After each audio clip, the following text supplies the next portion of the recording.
श्री स्वामी समर्थ. पितृपक्ष, महालय श्राद्ध कशासाठी? श्राद्धातील 5 प्रकारांपैकी पार्वन श्राद्ध हे विशेष आहे. दर अमावस्येला जे श्राद्ध करतात ते नित्य भोजनासारखे असते, परंतु वर्षातील काही दिवस आपण उत्सव दिवस साजरे करतो. उदाहरणार्थ देवादिकांचे जन्मदिवस, पाडवा, दसरा, दिवाळी असे दिवस. त्याचबरोबर लग्न मुंज हे दिवस पण विशेष असतात. त्यावेळी आपण आपल्या नातेवाईकांना बोलावतो तर त्यांचा यथोचित मान सन्मान करतो.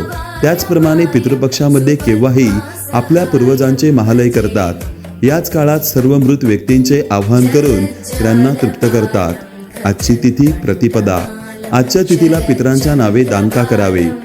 आपल्या घराण्यातील अशा अकाली मृत पितरांना सद्गती प्राप्त होण्यासाठी आजच्या दिवशी आपण त्या पूर्वजांच्या नावे सत्पात्री दान करावे. आजच्या दिवशी पितरांच्या नावे काय दान करावे? तांदूळ, गूळ, कडधान्य, वस्त्र यांचे सत्पात्री दान करावे.